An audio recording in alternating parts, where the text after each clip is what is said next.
My cheating husband was rushed to the ICU for emergency treatment, and I turned around and gave up on saving him. My husband and his mistress were having an affair when, in a moment of anger, he suddenly suffered a brain hemorrhage and was admitted to the ICU. In a weak voice, he said to me, "I know I was wrong. I'll change from now on." But after he recovered, he only got worse. Not only did he and the mistress scheme to leave me with nothing, they also saddled me with a 10 million loan. When my parents went to demand justice, they were hit by a car and both died. In the end, I was left homeless on the streets, humiliated and dying. When I opened my eyes again, I found myself outside the ICU ward. The doctor held a surgery consent form and said, "Zoe, once you sign this, we will immediately arrange the emergency treatment." I gave a cold laugh and said in a deep voice, "Sorry, I can't sign this document."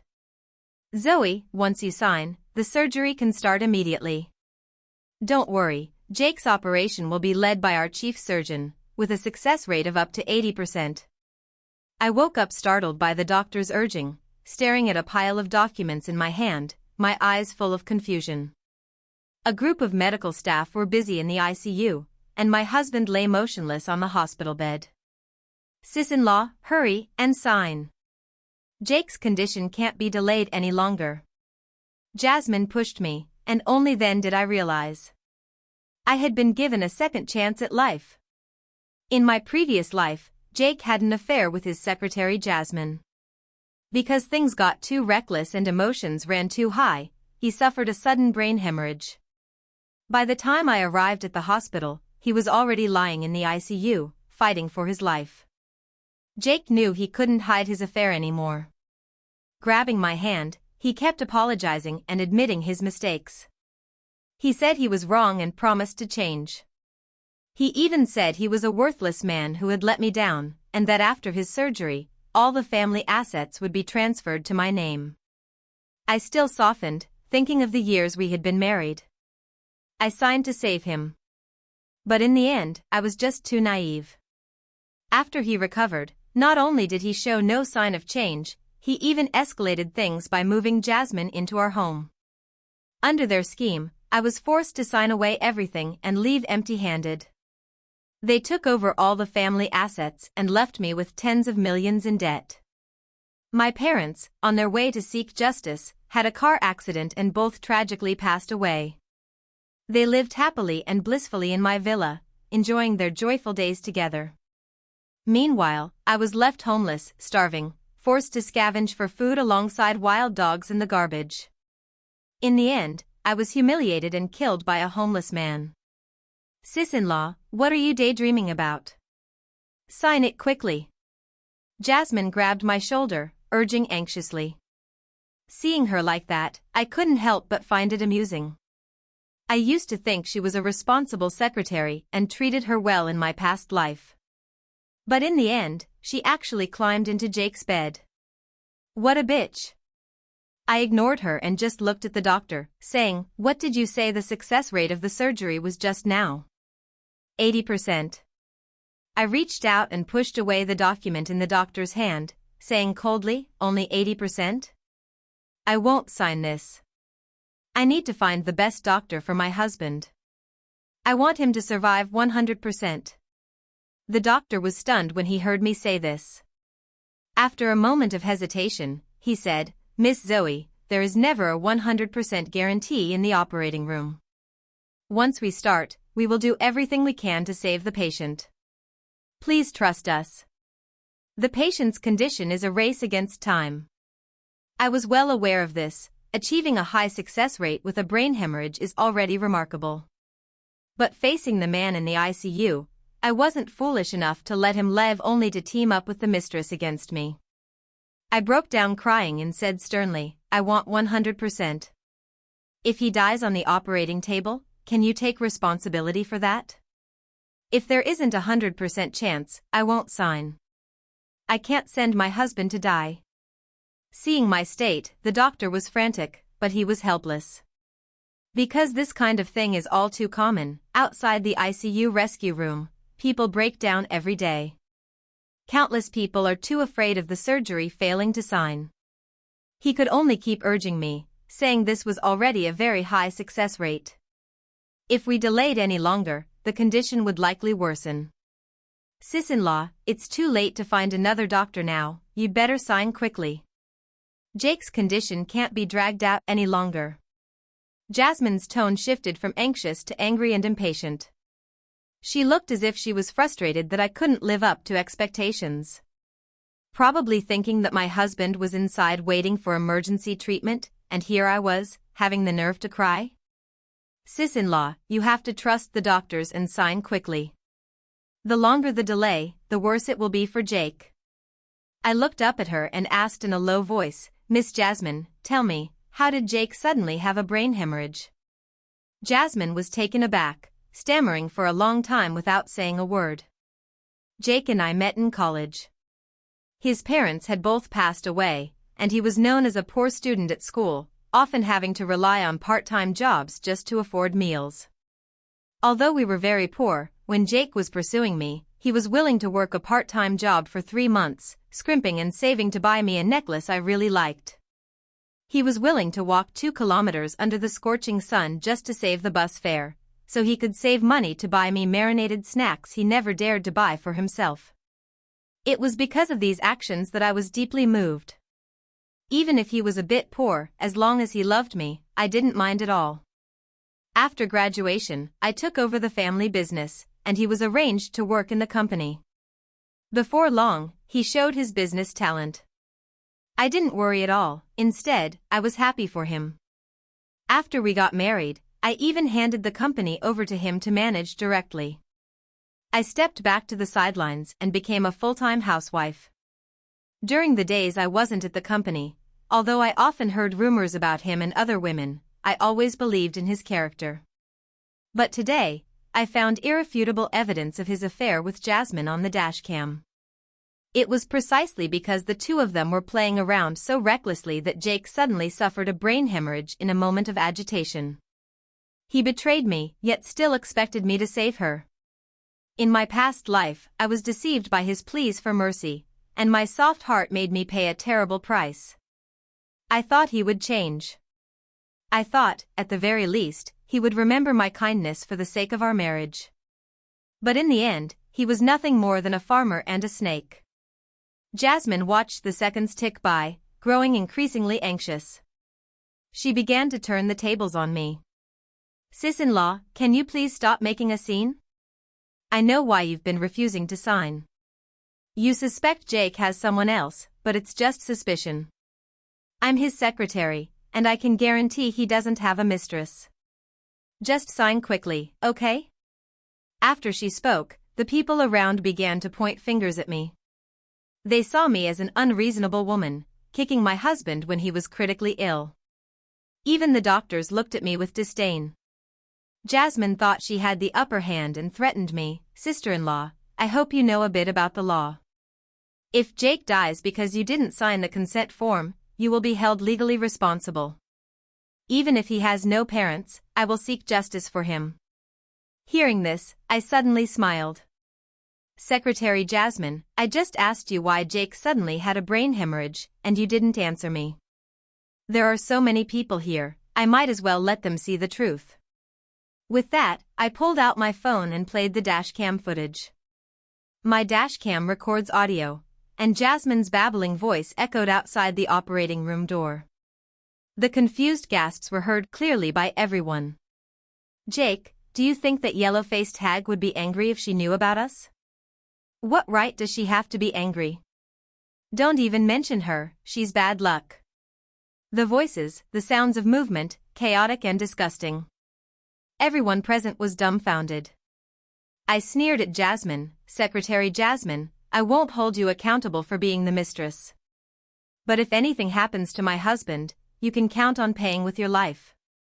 Last time, you made my life miserable, this time, neither of you will escape. When the group saw my phone, their expressions toward Jasmine changed instantly. The evidence was ironclad, it would be hard for her to deny. Jasmine's eyes widened in disbelief as she stared at me. Perhaps she never imagined that I, who usually was like a soft persimmon, easily manipulated, would suddenly be so bold. She's the one who put him in the ICU bed, and yet she has the nerve to blame the wife? Where does she get off? I was wondering why she was so desperate to have him saved. Does she really care about the patient? Nonsense. She's just scared of being charged with causing death by negligence. She knows she could end up in jail. A shameless woman like that deserves 10 years, maybe 8. A crowd of people grumbled and vented their frustrations at Jasmine. Today was truly an eye-opener for them. As for Jasmine, faced with the barrage of accusations and insults, tears streamed down her face instantly. Little sister, you might as well just give up on treatment. Don't save someone so shameless. Exactly, let him die in the ICU. If he lives, won't he just keep causing trouble for society? A group of people sympathized and urged me gently. But I shook my head firmly. My husband may have wronged me, but I can't give up on him. Not only will I refuse to sign the treatment waiver, I'll find him the best doctors. After all, we're husband and wife. How could I bear to watch him die right before my eyes? I said, then grabbed my phone and started making calls, contacting doctors in front of everyone. The crowd around me gave me thumbs up. One after another, they praised me for being loyal and devoted. Miss Zoe, now is not the time to contact other doctors, Shut up. I cut off the doctor before he could finish speaking. You don't even have a 100% guarantee. How can I trust you with my husband's life? It's not like I can't find a good doctor. I cursed a couple of times and was about to continue making calls when another doctor hurried out of the ICU. Family members, where are the family members? The patient suddenly regained consciousness and wants to speak to the family. Hearing this, I quickly claimed to be a family member and followed inside. Jasmine had originally wanted to come in as well, but since she wasn't family, she was stopped right at the door. The entire ICU was filled with the hum of machines. Jake lay on the hospital bed, his body covered with tubes and wires. This was the second time I had seen such a scene. Although I hated his betrayal and affair the first time, after all, we are all human. Out of the years we shared, I signed to save him. But in the end, what did I get? Nothing but a broken family and death by the roadside. I looked at Jake coldly. His eyes were panicked as he reached out to grab me. I felt disgusted and took a step back. Wife. I was wrong. It was that slut Jasmine who seduced me. Weak yet familiar words echoed in my ear once again, not a single word changed. I mocked myself for being so foolish in my past life, actually believing his lies. He seemed to have heard the commotion outside and continued to speak to me, wife. I have let you down, I'm sorry. Please forgive me this once, okay? When I get discharged, you can hit or scold me as you like. I'll transfer all the property to your name. Looking at his pleading face, my heart was surprisingly cold. That was mine to begin with, he had nothing. Why would I need him to transfer it? I sneered, it's okay, I don't mind. Just as he let out a sigh of relief, I whispered in his ear, Jake, I won't believe a single word you say. I've already told the doctors to stop the resuscitation. In your next life, don't betray anyone again, got it? Even though Jake was at his weakest, he still widened his eyes. It seemed he was summoning all his strength to say, call Jasmine. I shook my head speechlessly and said slowly, husband, how can you be so confused? Jasmine isn't family, her words don't count. Jake lost his parents when he was young, and I am his only relative. For this surgery, I am the only one qualified to sign. Yet Jake has personally destroyed his own chance at survival. By the way, is she already pregnant? I asked around, and the child isn't yours. She's been secretly keeping a kept man behind your back. Jake was already weak as it was, but hearing my words now made his blood rush to his head. His eyes shut tight, and he fainted on the spot. The patient's condition is critical, prepare for emergency resuscitation. The doctor exclaimed. I was rushed out of the ICU. Watching the doctors scramble, I knew Jake probably wouldn't make it. Sure enough, just 10 minutes later, news came from the ICU. Resuscitation failed, Jake was gone. In that instant, I felt a weight lift off me. The bitterness I'd been holding inside finally burst free. Not far away, Jasmine completely lost control. She rushed at me, grabbing my shoulders fiercely. "It's you, you killed Jake. You wicked woman, I want you to pay with your life." But I didn't indulge her at all. I raised my hand and slapped her across the face. "You, a homewrecker, what right do you have to nag in front of me? Fine, now you're even insulting me, blaming all the responsibility on me? Don't forget, who was it that sent my husband to the hospital?" Jasmine glared at me with murderous hatred, as if she wanted to tear me apart. "Then why didn't you sign the papers? You just stood by and let him die. Once Jake's dead, you can swallow up his fortune. You wicked woman, you've always had this scheme in mind."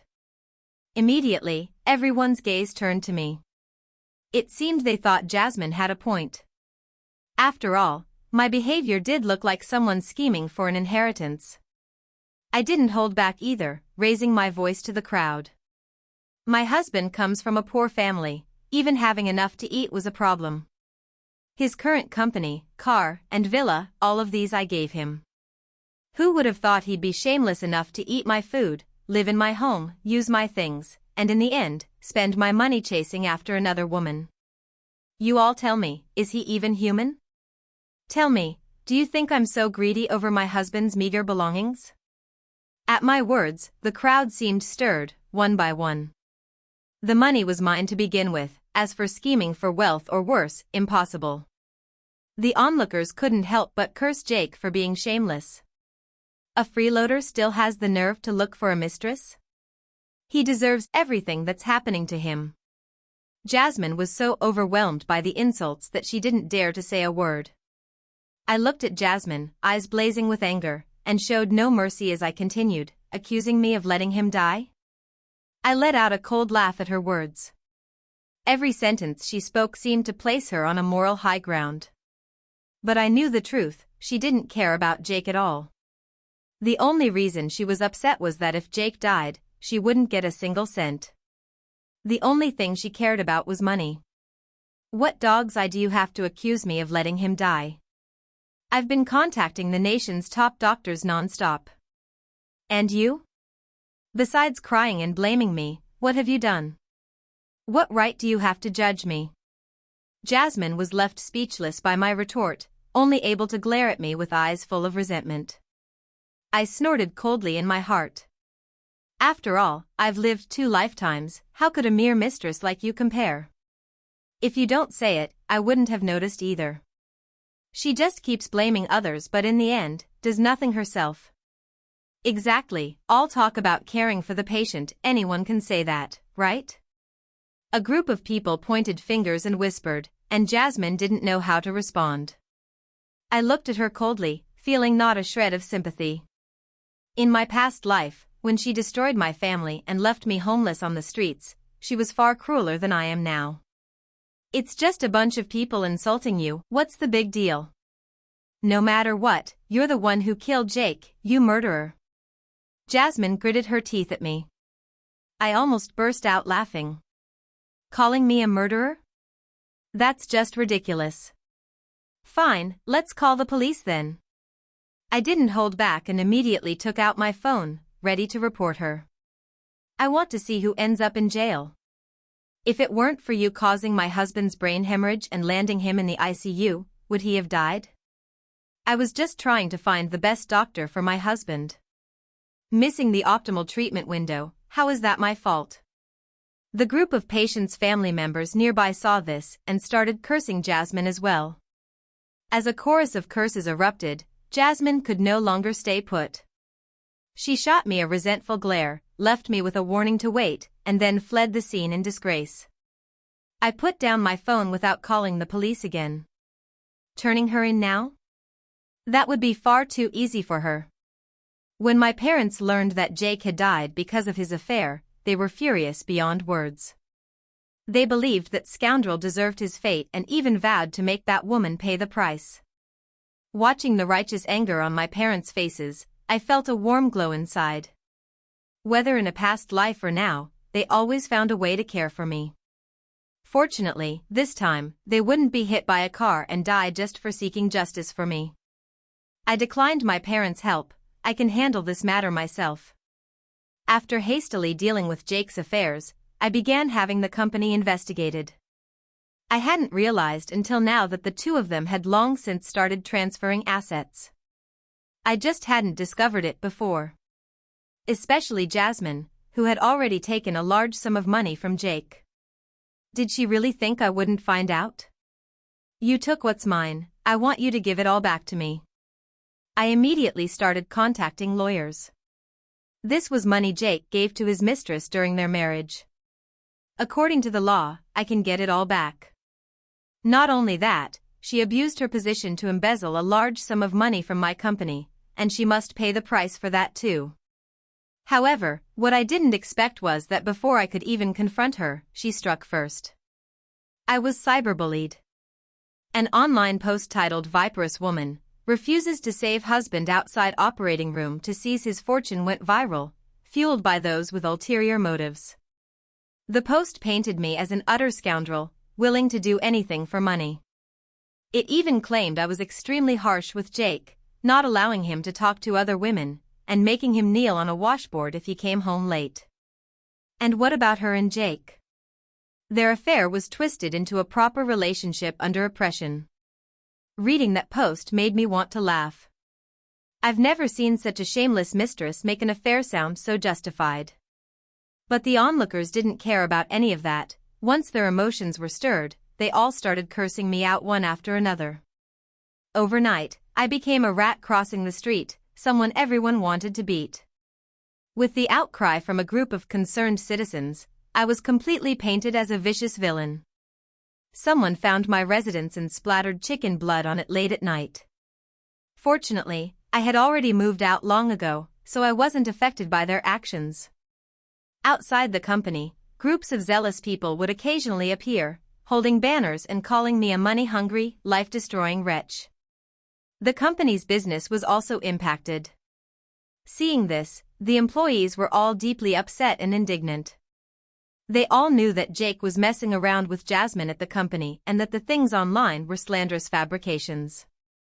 But whenever they tried to speak up for me, they would be attacked by a swarm of keyboard warriors. "Zoe, maybe we should just call the police," someone couldn't help but complain. I shook my head lightly, signaling to hold off for now. It wasn't the right time yet. Every day after work, someone had already started secretly following me, trying to cause trouble. But luckily, since I had long ago hired bodyguards, nothing ever happened. But Jasmine's behavior was driving me crazy. I had only let her have her fun for a while, and now she was getting cocky, thinking she could push me around. As soon as I finished gathering all the evidence of Jasmine's embezzlement, I reported it to the police immediately. That very day, Jasmine was arrested. The online rumors were just a minor issue. There was also the matter of her colluding with Jake to embezzle the company's assets, and my intention to reclaim the money Jake had given her. However, even when we arrived at the police station, Jasmine wore a completely indifferent expression. Her face was full of mockery directed at me. My demand is simple: she should return all the money to me, then serve time in prison according to the law, and at the same time, clear up the online rumors. I told the police my demands, and they said most of it was not a problem. But going to prison was probably difficult. She was already pregnant. I was stunned, only then realizing that under current laws, pregnant women are not sent to prison. So that was why she was so brazen. I really hadn't thought of that before. Jasmine arrogantly spoke to me with a meaningful look. "Zoe, I'm pregnant with Jake's child. That money isn't for me, it's child support he's paying for his own kid. You don't get a single cent back." The staff, upon hearing this, were also at a loss. This was really difficult to handle. "To be honest with you, besides that child support, you'll also have to give me a portion of Jake's inheritance." The child has inheritance rights, after all. Jasmine defiantly lifted her chin. On her face, I didn't see an ounce of shame for being the other woman. Instead, she seemed proud of it. But I just sneered coldly. Playing these games with me, huh? Did she really think I was some naive fool? I looked at her and said in a low voice, "You say the child is Jake's, so it must be his? I've already found out you've been involved with someone else too. Whose child this really is far from certain. You want a share of the inheritance? Then produce proof that the child in your belly is Jake's." Instantly, Jasmine's face was overtaken by shock. She stared at me in disbelief, unable to find words for a long moment. To prove the child was Jake's, she would need a paternity test. Unfortunately, I had already cremated Jake and thrown away all his clothes. She didn't even have a sample to use for the test. "Zoe, don't push your luck." Jasmine shouted at me, her face losing all trace of the calm she had moments before. If the staff hadn't pulled her back, she probably would have charged at me right then and there. Seeing her furious expression, I couldn't help but sneer coldly. "What do you mean by going too far? I'm just taking back what's rightfully mine. Is there a problem? On the contrary, you really think that hooking up with a man who married into my family means your life is secure now?" I mocked her. She had her schemes all planned out, but unfortunately, I'm not stupid. After hearing my words and reviewing the evidence I provided, the staff immediately said there was no problem now. As long as she can't prove the child is your husband's, she must return the money.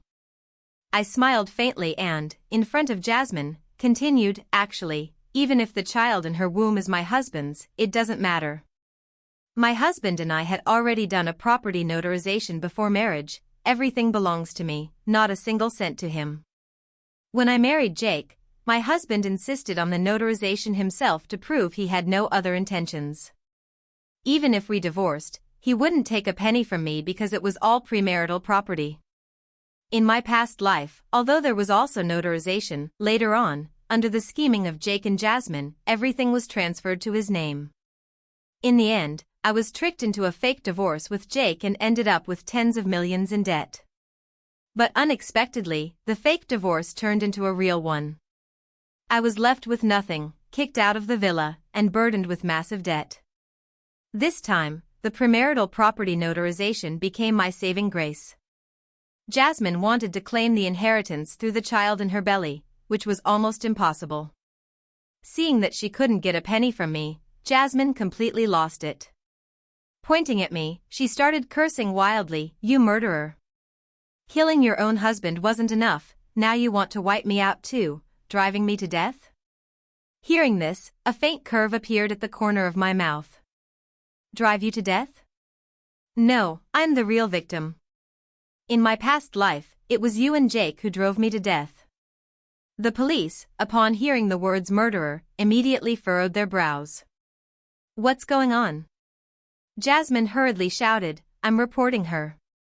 I want to report this woman, she killed her own husband. You need to arrest her immediately." Facing the police's confusion, I straightforwardly explained the situation at the hospital. There was surveillance footage and various records at the time, so I had nothing to worry about. In the hospital, even signing a treatment waiver was not illegal, especially since I was constantly searching for the best doctors. On the contrary, after this matter came to light, the police actually thought I was magnanimous for not demanding compensation from Jasmine. After all, Jake's death was partly her fault. Magnanimous? I was just getting my evidence ready and about to sue her. I said coldly, then turned and left the police station. As for Jasmine, even though she was pregnant, she had to cooperate with the investigation for a while. That very night, Jasmine's apology video spread across the internet. A group of keyboard warriors saw this and couldn't help but start cursing one after another, accusing me of using my financial power to suppress Jasmine. Unfortunately, when they saw all the evidence, the group finally realized they had been used. Damn, Jasmine is clearly the other woman, so how does she have the nerve to speak so grandly? And she even cyberbullied the wife. I've really opened my eyes. That dead lover deserved it too, poor Miss Zoe. In just one night, Jasmine was chased and scolded by a crowd, just like I was back then. Luckily, she stayed in the police station, otherwise, she probably would have been beaten by the mob. 3 months later, Jasmine's case was resolved. Because of the huge amount of embezzlement, she was sentenced to 8 years. But since she was pregnant, she was not sent to prison. That didn't mean life was easy for her outside prison. Because she had to repay the money she owed me, she was forced into enforcement and could barely get by. She had never known hard times before, but life had become incredibly difficult. And the man she was involved with while with Jake despised her terribly. When Jasmine was wealthy, that man still tried to find ways to please her and stay with her. But now, not only had Jasmine lost her money, but the child in her womb was of uncertain paternity. He was even more annoyed, beating and scolding Jasmine every day. 5 months later, I happened to hear the news that Jasmine had died. Near her due date, she had a dispute with the man she was living with. Already disgusted with her, he roughly pushed her down the stairs, resulting in both their deaths. Hearing about her fate, I finally breathed a sigh of relief. Jake and Jasmine treated me so badly in their past lives, their current end is well deserved.